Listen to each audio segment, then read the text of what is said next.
Salut, c'est Pierre-Ange. On se retrouve dans un nouveau tutoriel où je vais vous apprendre à suivre une conversion Google Ads grâce au Google Tag Manager. L'objectif, c'est de pouvoir savoir quand une personne devient cliente ou prospect dans votre entreprise, que ça soit en remplissant un formulaire ou en déclenchant tout simplement une vente sur votre site web.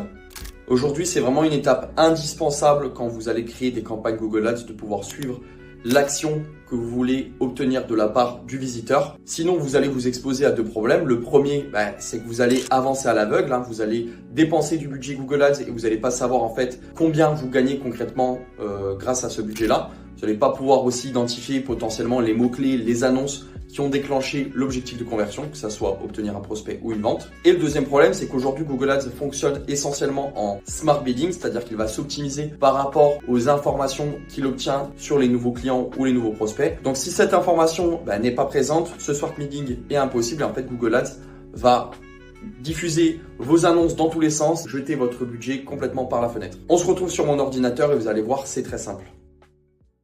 Alors, concernant les prérequis, il y en a 3, vous allez voir. Donc déjà, c'est de créer un Google Tag Manager. Ensuite, c'est de créer votre action de conversion sur Google Ads. Et pour finir, c'est créer une page de confirmation qui va permettre de déclencher l'action de conversion. Donc, vous allez voir juste après comment mettre en place tout ça. Donc, démarrons avec le Google Tag Manager.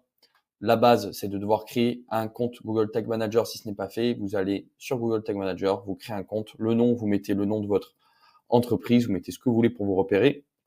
Ensuite, il y a quelques infos à remplir. Vous allez voir, c'est assez simple. Configuration du conteneur, là, il vous donne un exemple www.mysite.com. Là, vous pouvez mettre, moi, je vais mettre Review Marketing. Vous allez mettre Web, vu qu'on suit une plateforme web. Là, vous acceptez toutes les conditions. Et voilà, là, on arrive sur l'interface Google Tag Manager. Il nous propose de l'installer. Alors, moi, je vais vous montrer comment l'installer sur Unbounce. Donc, c'est un outil pour créer des landing pages que j'utilise qui est très efficace. Vous allez voir, c'est assez simple sur cet outil-là. Normalement, sur les autres outils que vous pouvez utiliser comme System.io ou WordPress, vous pouvez les ajouter directement dans une sélection tracking. Alors sur WordPress, dans le cas où vous avez installé une extension pour pouvoir faire cela.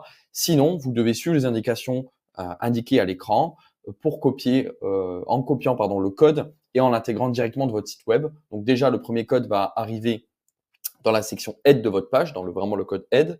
Et ensuite, il y a la deuxième partie qui va arriver dans le code body. Donc, je vais vous montrer tout de suite l'exemple avec Unbounce. Alors, on se retrouve sur mon compte Unbounce. Sur Unbounce, c'est assez simple. Vous allez dans Settings, vous allez dans Script Manager. Vous allez voir comme c'est rapide. On appuie sur Add Script. Tag Manager. Et là, pour le coup, la particularité d'Unbounce, c'est qu'on n'a même pas besoin de copier le code. En général, sur les autres funnel builders, ils vont vous demander de coller le code à 2 endroits. Donc là, voilà, ça nous réduit à peu près une étape. On appuie sur Add Script Détail. Alors là, il me dit que le format, ça va pas parce qu'en fait, voilà, il y a un petit espace là et normalement, ça devrait être bon. On me demande de choisir un domaine. Donc moi, je vais mettre ce domaine-là qui est le domaine de test. Et je vais tout simplement le publier. Alors, on veut éviter de donner des coups d'épée dans l'eau. Donc, d'entrée de jeu, on va s'assurer que le Tag Manager soit bien installé sur notre site web. Donc là, c'est simple. Une fois que vous avez installé votre balise, vous allez cliquer dans Prévisualiser. Vous allez coller l'adresse du site web sur lequel vous voulez suivre votre action de conversion. Ça va se connecter. Alors là, vous voyez que je suis sur mon site et il y a bien marqué Tag Assistant connecté. Toutes les informations sont au vert. Et là, on voit que mon GTM apparaît bien du coup comme détecté, balise Google détecté. Donc, on va pouvoir continuer tranquillement notre paramétrage. On se retrouve sur Google Ads, on va créer l'action de conversion qu'on va ensuite déclencher via le Google Tag Manager. Alors là, je vais me mettre dans la situation où je veux suivre tout simplement une personne qui remplit un formulaire, donc un prospect. Je vais créer une action de conversion. Donc, faites bien attention, c'est bien dans la partie objectif. Voilà, créer une action de conversion. Ici, je vais mettre site web. L'action s'effectue sur le site web. Je vais mettre le domaine de mon site web. Alors, attendez, là, j'ai juste fait une petite coquille. Ah non, il n'y a pas de souci. Et là, en fait, vous allez avoir deux choix entre créer des actions de conversion à partir d'événements site web et application ou manuellement à l'aide de code. Et en fait, nous, on va mettre manuellement. Là, moi, je vais mettre en votre formulaire pour prospect. Le nom, je vais mettre prospect, contact, RIU.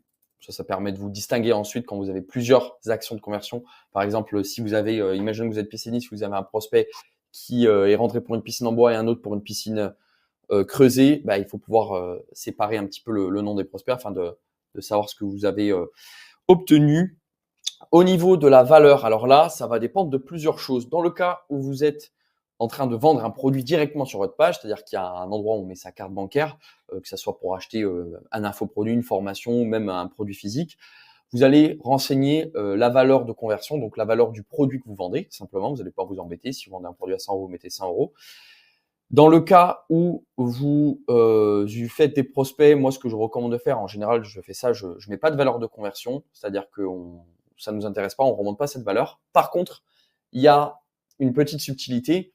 Imaginons que, on va rester dans la thématique du pisciniste, vous faites 3 campagnes pour 3 types de piscines différents, creusées, coque et en bois. Et du coup, vous utilisez 3 actions de conversion différentes. À ce moment-là, ce qu'on peut faire, c'est créer une valeur de conversion qui va être différente en fonction des 3 piscines que vous vendez. Imaginez que la piscine creusée vaut 20 000 euros, la piscine coque 10 000, la piscine bois 5 000. Alors là, je sors des prix de manière arbitraire. Forcément, le prospect pour une piscine creusée à 20 000 va rapporter plus que celui pour une piscine en bois. Donc là, la valeur que vous allez mettre va correspondre à combien il vous faut de contacts après que vous ayez fait tourner vos campagnes, que vous êtes en capacité de mesurer ça.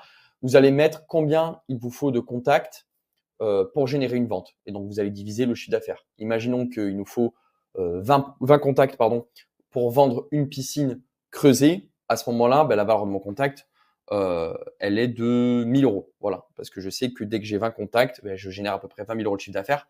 Pourquoi faire ça dans le cas de la piscine? Parce qu'on va pouvoir ensuite créer des campagnes sur Google Ads où on va dire à Google de maximiser la valeur de conversion. Donc en fait, on va plus juste lui dire rapporte-moi des contacts intéressés par mes piscines, mais rapporte-moi les contacts qui me rapportent le plus d'argent possible. Donc voilà pour la petite parenthèse. En règle générale, on va se mettre en ne pas utiliser si vous faites du prospect. Et pareil ici, ça va dépendre si vous faites de l'e-commerce ou de la génération de leads. Si c'est de l'e-commerce, vous faites toutes parce qu'une personne qui achète plusieurs fois le produit, vous voulez à chaque fois remonter cette action de conversion. Alors qu'une personne qui remplit plusieurs fois le même formulaire, vous voulez remonter une seule fois l'action. Voilà, vous n'avez pas envie que ça se répète. Des fois, il y a des personnes qui vont remplir 2-3 fois votre formulaire parce qu'ils ont l'impression qu'il ne s'est pas envoyé. Donc, mettez une. Ensuite, au niveau de la période de suivi, personnellement, je mets toujours le maximum pour vraiment être sûr de louper aucune conversion. Donc voilà, vous voyez qu'à chaque fois, on peut mettre jusqu'à 30 jours. Attribution, laissez basé sur les données, vous embêtez pas avec le reste. De toute façon, vous voyez que c'est plus disponible, il n'y a que le dernier clic. Basé sur les données, maintenant, ça fonctionne bien. Et ensuite, le suivi avancé des conversions, vous pouvez le laisser comme ça. Par la suite, ça pourrait être intéressant sur un tracking un peu plus poussé où vous remontez les informations de votre CRM dans Google Ads, mais c'est pas le sujet de la vidéo. Là, je mets OK. Je fais enregistrer et continuer. Et maintenant, Google va nous proposer de finaliser la configuration de notre balise. Et c'est là qu'il nous propose d'utiliser le Google Tag Manager. Donc, vous voyez qu'il y a configurer avec une balise Google, envoyer les instructions par email ou utiliser Google Tag Manager. Alors, je vais vous expliquer dans les grandes lignes comment on va déclencher en fait l'action de conversion. J'ai créé une page de remerciement sur laquelle on va rediriger le prospect dès qu'il a rempli le formulaire. Donc, en fait, quand je remplis avec mes informations et que j'envoie le formulaire, je suis redirigé vers cette page. Alors là, c'est vraiment une page arbitraire. Vous mettez les infos que vous voulez. Mais vous voyez que on est sur une page qui a un URL différent. Ici, c'est ma page de test. Et ici, vous voyez que j'ai indiqué dans l'URL le slug merci. Donc voilà, vous l'avez compris, l'idée elle est assez simple, c'est de rediriger sur une page de remerciement ou de confirmation, vous appelez ça comme vous voulez, dès que la personne a effectué l'action que vous souhaitez lui faire faire. Donc dans mon cas, moi, c'est quelqu'un qui remplit le formulaire de contact. Dans le cas où vous faites une vente, peut-être que c'est au moment où la personne a acheté le produit, a rempli toutes ses informations de paiement, de facturation et qu'elle appuie sur payer. Vous devez paramétrer du coup cette page de confirmation sur laquelle elle va être redirigée. L'idée, c'est de bien noter l'URL, enfin le slug que vous allez mettre. Vous allez voir pourquoi juste ensuite. Une fois que c'est fait, que vous avez votre page de confirmation ou de remerciement, vous allez sur votre Google Tag Manager que vous avez créé. Vous allez créer une première balise à gauche. Donc, vous allez cliquer dans Nouvelle. Et là, vous allez mettre Conversion Linker. En fait, si vous voulez, c'est la balise de base que vous devez avoir. Sinon, tout simplement, votre tracking ne fonctionnera pas. Donc, vous voyez qu'il y a marqué Conversion Linker. Ici, vous pouvez cliquer sur activer l'association sur tous les URL de toutes les pages. Entre plusieurs domaines, dans le cas où vous utilisez plusieurs domaines pour un seul site web. Donc ça, c'est à vous de voir. Sur les autres paramètres, je ne vais pas m'étendre. Personnellement, je ne les touche pas. C'est des choses un peu plus techniques qui correspondent à certaines situations spécifiques. Et au niveau du déclencheur, on va mettre All Pages. Donc ça, en fait, ça veut dire que cette balise-là va être déclenchée dès qu'une personne voit une de nos pages, une page de notre site web. Ce qui est essentiel pour la conversion linker. On enregistre. Et là, du coup, on a notre première balise. Ensuite, la balise qu'on va créer, je pense que vous l'avez compris, c'est du coup la balise liée à notre conversion, donc liée à l'action qu'on souhaite suivre, qui est du coup du fait de remplir le formulaire sur ma page. Là, je vais mettre lead. Vous appelez ça comme vous voulez. Moi, je vais mettre lead formulaire de contact. Ça, c'est pour vous repérer par la suite quand vous allez avoir plusieurs actions de conversion. Vous allez dans configuration de la balise, vous allez dans Google Ads. Et là, vous allez mettre suivi des conversions Google Ads. Et ici, on va vous demander un conversion ID et un conversion label qui sont indiqués du coup quand on avait fini la conversion de le paramétrage de notre action de conversion. Donc, vous avez juste à recopier et à coller directement dans les informations. Ensuite, sur les autres informations, pareil, je ne vais pas m'étendre, ça va dépendre vraiment de certaines spécificités. Et au niveau du déclenchement, et c'est là où il va falloir faire gaffe, là, en gros, on me propose initialisation all pages, ça veut dire que peu importe la page qui est lancée, ben, ça déclenche une conversion. Et c'est pas ce qu'on veut faire, nous on veut uniquement envoyer la conversion une fois que la personne arrive sur la page de remerciement. Donc là, on va appuyer sur le petit plus bleu à droite et on va créer notre propre déclencheur. Donc là, je vais mettre envoi formulaire. Donc là, je vais mettre initialisation, encore une fois. Et ensuite, je vais mettre certains événements d'initialisation. Et donc là, en gros, on va me proposer plusieurs choses.